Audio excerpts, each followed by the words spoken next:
In today's video, my pal Tim from Black Flag Leather is going to give you 5 tools for the modern leather worker. Don't forget to stick around to the end of the video where Tim's going to give you a bonus tool for free. 5 Tool Tuesday. Hey everybody, my name's Tim. I run Black Flag Leather Goods. I make leather things, but mainly I just make videos about making leather things now. I've been buddies with Ira since pretty much we both started YouTube, and we've both been growing our channel together and bouncing ideas off each other. Anyway, I'm super stoked to host 5 Tool Tuesday this week. I've been watching all of these since him and I became friends, so let's get right into it with tool number 1. Tool number 1 for me is without a doubt these Cinnabrooks stitching punches.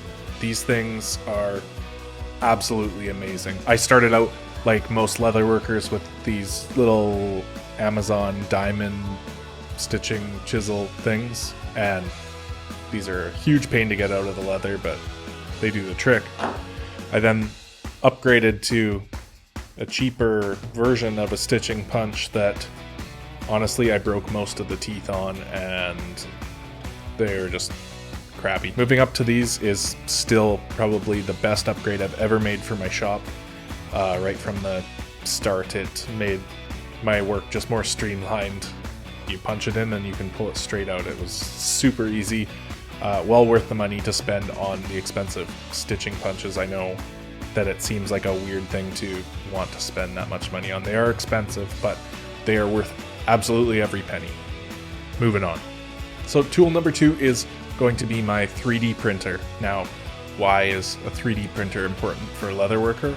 I'd say that you don't have to have one, but it's one of those luxury items that really makes life easy. For instance, I now print out all of my templates using the 3D printer, and then I have these things for good. I don't have to mess around with cardboard or paper or whatever. But they're also good for, I can make my own custom stamps, and I have a couple that I'm working on for Ira right here. And these actually work really well to stamp into leather. They're hard enough that you don't really need to go with brass or steel or whatever you're using. There are a few other things that you can do with the 3D printer. There's a couple leather tools that you can make.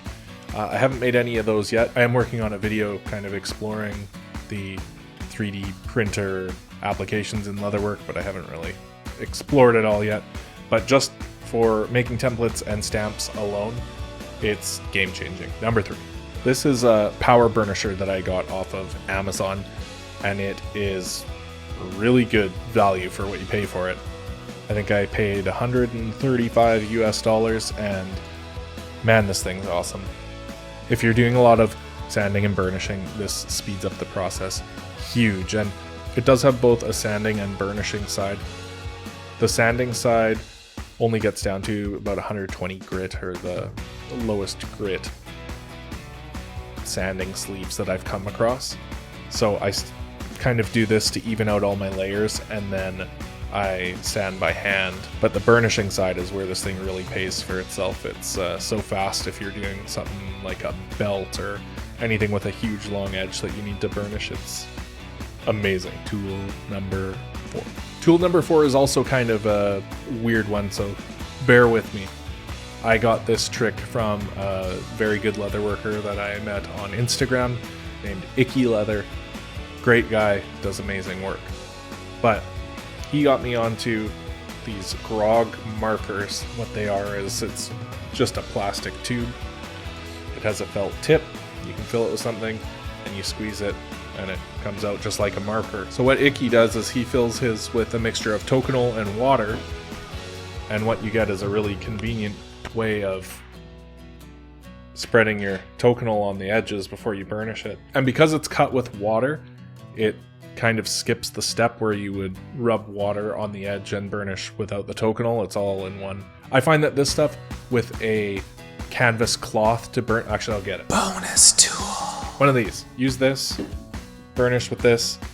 It is unreal, the edge you get on your leather. Obviously the better quality leather, the bit nicer the burnish is going to be. But I've managed to burnish this oil tan to like a candy edge before using that technique. This is a huge time saver, and it's kind of catching on online now. I've seen a bunch of guys using it. Buy one of these. These cost, I think, $3. Fill it with Tokenol. Good to go. Tool number 5. Tool number 5, we got to go back over here next to the 3D printer. So obviously tool number 5 is going to be my 2-ton arbor press, and I'm really stoked on this thing. I have been leatherworking for quite a while without any form of press, and I've just been using, for my maker's mark, a wood clamp, or for setting any rivets or snaps or anything like that. I've actually been using the mallet with pretty inconsistent results. What makes this thing so game-changing is I went with the 2-ton, which is actually taller, and I can fit all of the anvil and tools to set my rivets and that inside, and so I can press those, as well as this gives a lot more pressure than my little C-clamp that I was using did, and I get way nicer imprint in my leather using the 3D printed stamps. I'm really stoked about that thing. I definitely wish that I would have bought one earlier, and I just didn't really see a need. My C-clamp was working just fine, and yeah, I wish I would have tried one out and bought that. It would have saved me a lot of hassle. Finally, we've come down to the bonus tool. Did I do that right? Anyway, here's the bonus tool. Bonus tool. So the bonus tool is kind of a weird one because I'm a leather worker who's not necessarily pushing out orders. I'm more focusing on the YouTube side of things. It's kind of turned into two hobbies where one is making leather stuff and the other is filming or pictures or video, whatever.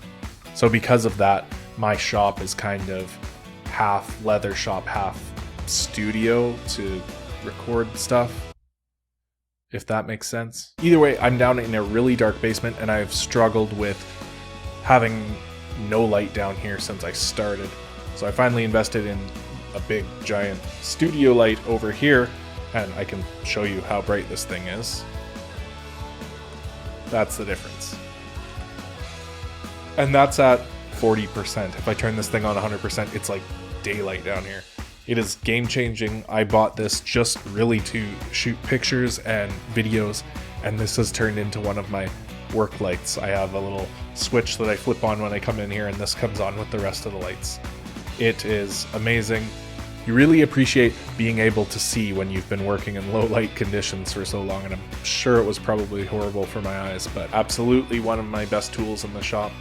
Being able to see is very important, and it makes my whole video thing look better. But for the hell of it, let's bump it up to 100% here.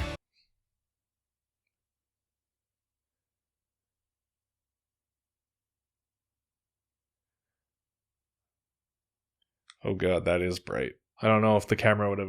Jesus. Okay, I gotta turn it back down. That is super bright. Anyways, guys, thank you very much. I will send it back to Ira to close out this episode. Thank you, Ira, for letting me do 5 Fuel Tuesday. I'm super pumped. Love your channel. Love working with you. And I will see all of you guys again in the next video of mine or his. I don't know. Bye, guys. No, Tim, thank you for coming on and hosting 5 Tool Tuesday this week. I'll put a link to everything that Tim mentioned in the video down below. If you like what you saw in this video, drop a like. And don't forget to subscribe to my channel if you haven't already. And if you haven't seen Tim's channel, go check it out right now. Oh yeah, and make sure you subscribe to Tim. Thanks for watching, and until next time, I'll be me, Tim will be Tim, and you be you. Peace.